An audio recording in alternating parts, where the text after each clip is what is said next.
इस डील के बीच चीन की तरफ से एक बड़ी धमकी आई है। मैं सीधा पॉइंट पे आना चाहूंगा। चीन ने डोनाल्ड ट्रंप को सीधे शब्दों में कह दिया है, नेतन्याहू को रोको वरना डील भूल जाओ। सीधा सीधा धमकी दी है चीन ने डोनाल्ड ट्रंप को। जिस तरह से नेतन्याहू और इजराइल जो हमले कर रहे हैं लेबनान को लेकर, अब इसमें चीन ने पहली बार लेबनान को लेकर, हिजबुल्लाह को लेकर अपनी बात सामने रखी है और चीन ने साफ कह दिया डोनाल्ड ट्रंप को, नेतन्याहू को रोकिए वरना डील भूल जाइए। देखिए, तीन बड़ी बातें कही हैं चीन ने। क्योंकि चीन की एंट्री है, इसका क्या मायना है वो आपको मैं बताऊंगा, लेकिन पहले यह समझिए कि चीन क्या कह रहा है। बात नंबर एक, Beijing issued a stern warning over continued military operations in the region, declaring that Lebanon sovereignty and security should not be violated. चीन की तरफ से यह कहा गया है कि लेबनान की सॉवरेंटी और सिक्योरिटी, लेबनान की सुरक्षा के साथ किसी तरह का खिलवाड़ नहीं होना चाहिए। यानी लेबनान में देखिए, लेबनान को लेकर पहली बार चीन की तरफ से स्टैंड सामने आया है।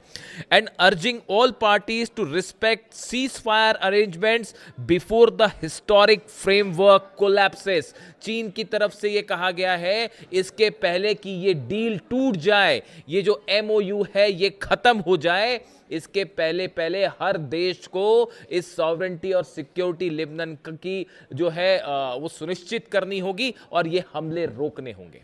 अब देखिए, पहली बात बीजिंग की तरफ से, चीन की तरफ से कही गई, विदेश विभाग के प्रवक्ता हैं उनकी तरफ से बातें सामने आई हैं। उन्होंने पहली बात तो ये कही कि लेबनान की जो सॉवरेंटी और उनकी सुरक्षा है, इसका रिस्पेक्ट करिए। दूसरी बात चीन ये कह रहा है, डोनाल्ड ट्रंप को कह रहा है सीधा सीधा कि देखिए, अगर ये हमले नहीं रुके तो इसका नतीजा ये होगा कि ये डील टूट जाएगी। इसके पहले कि डील टूट जाए, ये हमले रुकवा दीजिए। यानी चीन ने सीधी धमकी दे दी है कि भैया ये हमले आप रोक दीजिए वरना अंजाम बुरा होगा। दूसरी बात समझिए, China has officially broken it's silence on the landmark phase 1 memorandum of the understanding reach between United states and Iran. देखिए, जो खबरें छप रही है मैं आपको पढ़ के बता रहा हूं। अब इसमें गौर करने वाली बात यह है, जो दूसरी बात है, देखिए चाइना ने क्या शब्द का इस्तेमाल किया है। China has officially broken it's silence on the landmark phase 1 memorandum.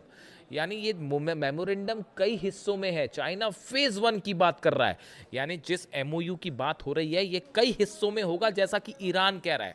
ऐसा नहीं कि अभी से तय हो गया कि यूरेनियम का क्या होगा, न्यूक्लियर का क्या होगा, वो तो बात जब होगी उसके बाद होगा। तो देखिए, चाइना ने फेज 1 मेमोरेंडम का इस्तेमाल किया है, जो खबरें छप रही हैं उसमें। यानी चाइना ये मान के चल रहा है कि इसके कई फेज होने वाले हैं और अभी सिर्फ पहले फेज की बात है। खैर, आगे बढ़ते हैं। Throwing its diplomatic weight behind the reopening of the Strait of Hormuz, Chinese Foreign Ministry spokesperson Lin Jian stated that restoring safe, unhindered maritime passage serves the global interest। दूसरी बात जो चीन ने कही है वो स्ट्रेट ऑफ हॉर्मूज को लेकर कही है कि स्ट्रेट ऑफ हॉर्मूज खुलना बेहद जरूरी है ताकि पूरे देश में ऑयल और गैस सप्लाई पहले की तरह हो सके और इंटरनेशनल जो हित है उनको ध्यान में रखते हुए फैसला लिया जाए। पहली बात उसने कही लेबनान को लेकर, फिर कहा कि नेतन्याहू को रोको वरना डील टूट जाएगी, और दूसरी बात उसने ये कही है कि फौरन स्ट्रेट ऑफ हॉर्मूज आप खोलिए। यानी चीन अब दबाव बना रहा है अमेरिका के ऊपर कि तुरंत स्ट्रेट ऑफ हॉर्मूज खोल दीजिए, क्योंकि चीन के जहाज भी फंस रहे हैं वहां पर। इसलिए जो है वो चीन की भी अब एंट्री हो गई है। ये दूसरी बात थी। तीसरी बात, Beijing remains in the constant contact with the regional powers to safeguard Chinese vessels and crew members। तीसरी बात ये चीन ने कही है कि हम जितने रीजनल प्लेयर्स हैं इसके टच में हैं। अब रीजनल प्लेयर से क्या मतलब? ईरान से मतलब है, ओमान से मतलब है, सऊदी से मतलब है, यूएई से मतलब है। जितने अरेबियन देश हैं ईरान के साथ साथ, सबके साथ चीन संपर्क में है और चीन इस बात पर नजरें बनाए हुआ है कि किसके साथ अमेरिका की क्या डील हो रही है, अमेरिका किस देश के साथ क्या बातचीत कर रहा है और ईरान को लेकर आगे क्या प्लानिंग हो रही है। हर चीज पर चीन की बड़ी बारीक नजर है और इसीलिए वो ये कह रहा है कि हमारे जितने जहाज हैं उनकी सुरक्षा के लिए हम सभी जितने रीजनल प्लेयर्स हैं हम इनसे टच में हैं। तो अब ये तीन बातें अहम हो गई जो चीन ने कही है।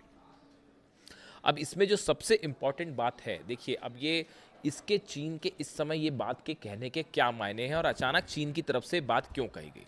देखिए, जिस तरह से नेतन्याहू लगातार ये कोशिश कर रहे हैं कि किसी तरह से ये एमओयू साइन ना हो पाए, डील साइन ना हो पाए, उसकी बड़ी वजह यह है कि जो नेतन्याहू को कई झटके लग रहे हैं, इसराइल को कई झटके लग रहे हैं। पहला झटका तो ये लग रहा है साहब कि जो ग्रेटर इसराइल का एक ख्वाब लेके चल रहे थे, जो शायद कभी पूरा नहीं हो पाएगा, लेकिन कोशिश तो कर ही रहे थे वो, तो वो ग्रेटर इसराइल का जो प्लान था वो तो तहस नहस है। बात नंबर 1, अगर ये एमओयू साइन हो जाता है। दूसरी बात, लेबनान पे जो जमीन पर कब्जा करके बैठे हैं वो खाली करनी पड़ जाएगी।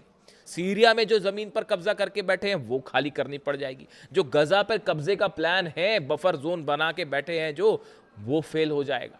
यानी लेबनान, गजा, सीरिया, यहां जो अपनी फोर्सेस हैं ये वापस बुलानी पड़ जाएगी, इसको खाली करना पड़ जाएगा। ग्रेटर इजराइल भी फेल हो गया, ये भी वापस बुलाने पड़ेंगे। इसके अलावा हिजबुल्ला, हमास और हुती, ये तीनों ऐसे संगठन जो लगातार इजराइल के खिलाफ कार्रवाई कर रहे हैं, इनको लेकर कोई डील में कोई प्रस्ताव नहीं है। ईरान की तरफ से साफ कह दिया गया है कि हम अपने ये सहयोगों को लेकर कोई डील नहीं करेंगे। यानी ऐसे में हिजबुल्ला भी कायम रहेगा, हमास भी कायम रहेगा और हुती भी कायम रहेगा। अब ये भी एक बड़ी चुनौती है इसराइल के लिए कि तीनों संगठन जो हैं वो भी कायम रहेंगे। इसीलिए बार बार ये कह रहे हैं नेतन्याहू कि हम हिजबुल्ला पर हम कार्रवाई, चाहे बेन-गुवियर हो, चाहे नेतन्याहू हो, चाहे दूसरे नेता हो, इसराइल के जो लगातार ये बयान दे रहे हैं कि हम हिजबुल्ला पर कार्रवाई नहीं रोकेंगे। और इसी को लेकर कल फिर हमले हुए और 4 लोगों की लेबनान में मौत हो गई। उसके बाद ईरान की तरफ से बयान आया, Iran has accused Israel of violating the truce in Lebanon 84 times since the memorandum of understanding was agreed between Tehran and US. जो अभी ये मेमोरेंडम वाली बात सामने आई है, इसके बाद से ही 80 से ज्यादा हमले कर चुका है इजराइल लेबनान के ऊपर। और ईरान की तरफ से ये कहा गया है कि अगर किसी भी तरह का अब एक भी हमला होता है तो इसका करारा जवाब दिया जाएगा। हार्श रिस्पॉन्स शब्द का इस्तेमाल किया है ईरान ने कि करारा जवाब दिया जाएगा। ऐसे हालात में हकीकत यह है, देखिए बड़ी सारी चीज़ें हैं, पेंच बड़े सारे फंसे हैं। अभी ये पहले डील को लेके ही चीज़ें साफ नहीं है। बाकी की जो चीज़ें हैं कि यूरेनियम का क्या होगा, अभी यूरेनियम का कब क्या होगा वो तो जब पता चलेगा कि यूरेनियम है कहाँ तब होगा ना। आप खुद सोचिए, इस्फहान में अगर मान लेते हैं इस्फहान में यूरेनियम है भी और उसी पावर प्लांट के नीचे है जिस पर हमले हुए थे, अब उसकी ऑलरेडी टनल्स बंद कर दी गई हैं, उसके आसपास बारूदी सुरंगें भी बिछा दी गई हैं और वो ज़मीन के कितने नीचे दबा है, क्या दबा है, कोई नहीं पता। अभी कोई प्लान ही नहीं है कि आईएईए वहाँ अगर जाता भी है, जैसा जेडी वेंस कह रहे हैं आईएईए जाएगा, अमेरिका भी जाएगा, मदद करेगा, ये अभी सब बहुत दूर की बातें हैं। ये बहुत दूर की बातें हैं। अभी तो सिर्फ फेज़ 1 के पहले फेज़ की बात है कि जिसमें हॉर्मूज को खोला जाएगा। कि देखिए कितनी बड़ी जीत है ईरान की। हॉर्मूज तो पहले ही खुला हुआ था, ईरान ने कभी बंद ही नहीं किया हॉर्मूज। आपने हमला किया, आपने ब्लॉकेड किया और आप खुद अपने हाथ जला बैठे। हकीकत यही है। तो अब हॉर्मूज खोलने के लिए भी पैसे देने पड़ रहे हैं, हालांकि वे अरेबियन कंट्रीज देंगी ऐसा कहना है डोनाल्ड ट्रंप का। खैर जो भी है हकीकत, तो अब स्थिति ये है कि डील के सिर्फ पहले फेज को लेकर अभी एक बड़े रूप पर सहमति बनी है, लेकिन चाइना की इसमें एंट्री ये बता रही है कि पर्दे के पीछे से चाइना भी इस डील की हर चीज पर नजरें बनाए हुए है। और शायद ईरान के इस कॉन्फिडेंस का एक वजह बड़ी ये भी है, जो ईरान इस डील में आगे बढ़ रहा है, हो सकता है कि पीछे से चाइना के द्वारा भी कोई गारंटीज दी गई हैं और चीन भी इन जितने अरब देश हैं उस पर और अमेरिका की शर्तों पर एक एक्टिव रोल पर्दे के पीछे से निभा रहा है। और शायद देखिए ये डोनाल्ड ट्रंप की जो मुलाकात हुई थी, चीन गए थे जब जिनपिंग से मुलाकात हुई थी, हो सकता है कि उस समय एक ब्रॉडर एक प्लान तैयार हुआ था और उसको बाद में एग्जीक्यूट किया गया। यानी चीन की भूमिका बेहद अहम है। अगर चीन इसको बैक ऑफ कर जाए इस स्थिति में और कह दे कि भैया डील रोक दीजिए, तो फिर ईरान निश्चित रूप से डील रोक देगा। और इसीलिए ये कोलैप्स होता दिख रहा है, क्योंकि एक तो वो 300 अरब डॉलर को लेकर ऑलरेडी विवाद है, यूरेनियम का क्या होगा, न्यूक्लियर मुद्दे का क्या होगा, अभी उस पर कोई सहमति नहीं बनी है। अगर ऐसी खबरें आपके पास आ भी रही हैं तो गलत खबर है। अभी ईरान की तरफ से कहा गया है कि आपके पास ऐसी कोई खबर है तो वो गलत खबर है, अभी उस मुद्दे पर बात ही नहीं हुई है। वो तो जब 60 दिन का दौर होगा तब उसमें बातचीत होगी कि आगे क्या करना है। तो अभी बड़ी इनिशियल लेवल की अंडरस्टैंडिंग है एमओयू में। अब ऐसे में चीन की एंट्री ये बता रही है कि ये डील खतरे में है। जिस तरह से नेतन्याहू हमले कर रहे हैं लेबनान पे, उसके बाद ईरान अपनी मिसाइल्स के साथ तैयार है। ईरान की जो सेना है, कई कमांडर्स के बयान आ गए हैं कि जबरदस्त हमला किया जाएगा, ऐसा पलटवार की याद रखोगे और डील सब भूल जाओ फिर।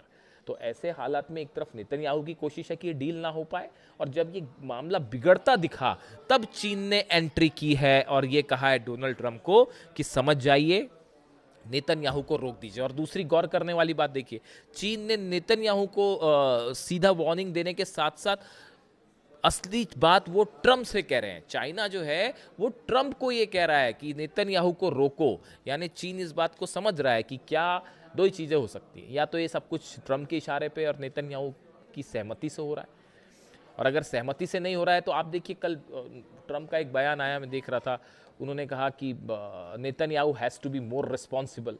अरे रिस्पॉन्सिबल का क्या मतलब होता है? ये कोई बच्चों के स्कूल की क्लास चल रही है कि you have to be more responsible और होमवर्क करके आना?